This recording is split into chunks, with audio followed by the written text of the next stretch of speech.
talking about the statutory obligations, company also has CSR obligations, and where they run educational programs, donate medical equipment. What do you think about eligibility of those credits? Yeah, so I think for a person who is wanting to kind of practice GST, I think this question whether credit on CSR is eligible or not, it has been settled by virtue of an amendment in the statute. I'll kind of come in that. But the concept itself, I think that is what I'm sure you're wanting to kind of touch base in this podcast to be kind of conveyed to the people at large. So happy that you brought this out. So the question is, what is to be considered as used in the course of furtherance of my business, right? So that's the particular, and whether a spend towards CSR can be kind of considered that way, because by virtue of it having a statutory obligation, nothing otherwise. Here is a case where under for the company of my size and for the company of my nature, a certain portion of my net profits have to kind of be adopted or spent for CSR. And by virtue of that statutory obligation, whether that spend, if it has a GST, can I kind of take credit? Now, we'll have to answer this with a set of examples. Whether how do I kind of say that something which is used in the course of my business.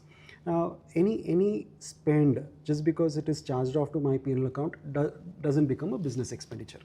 So there is something which is meant for my business or something which is not meant for my business. Let's take a classic example of a phone. Now, I have a mobile phone which I use for my business. I could also use this for other than my business. Likewise, let's say a car. Right? I can use only for my business purposes, that is for client meetings or otherwise, or I could use it for both business and non-business, or only for my non-business and still treat it as a business expenditure. If I can extend it, there could be, let's say, certain expenses which, let's say, I buy a television set and I install it at my home. I treat this as, for whatever purposes, as a business expense. But is it, the fact that it is installed at my home, is it used in my business? Right? So the nexus of use in business therefore becomes very, very factual. So you will have an element of substantiating how you are using this for doing your business. Is it something which is kind of required? Now, my business, because if I'm in the business of purchase, sale of goods or services, is this something which is required for that output? If it is required, then yes, it is eligible. If it is not required, then it is not eligible.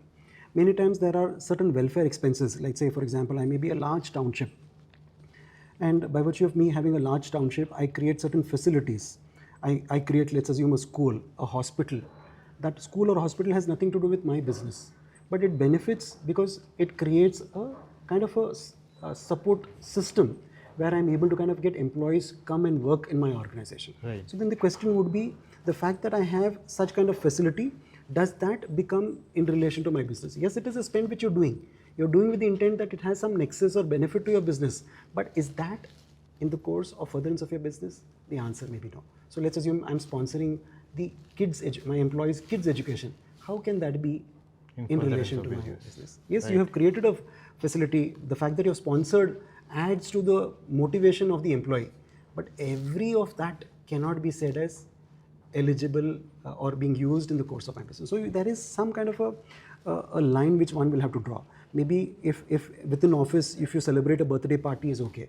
But if you were to sponsor the food expenses of the employee's family for a personal expense or a LTA kind of situation, that cannot be considered as used in the course of business, though you may have paid him. It may be a perquisite or otherwise in lieu of salary, but certainly it cannot be an expense which is used in the course of furtherance of business. So there is where I think in terms of CSR also, one is that yes, there is a statutory obligation, but the entire objective of CSR is to say that you do something beyond what you're doing for the benefit of the society. And if what you are doing beyond what is your business, that is CSR, then I mean, if that becomes something which is in the course of business, then one will say that salaries also which I'm paying is actually like donational. Right. That is not the intent. So the intent is that CSR is meant to not do something for your, in fact, one of the conditions is that you can't have something which goes to your employee or closed ones. It has to be something which is unconnected for the social cause. So it has nothing to do with your business. Therefore, a spend of that nature cannot be considered as eligible for credit. So there were ambiguities. I think in Finance Act 2023, they have kind of brought in an amendment in section 17.5, I think FA, which brings in a specific provision to say a spend towards CSR, therefore, is ineligible for credit. Sure.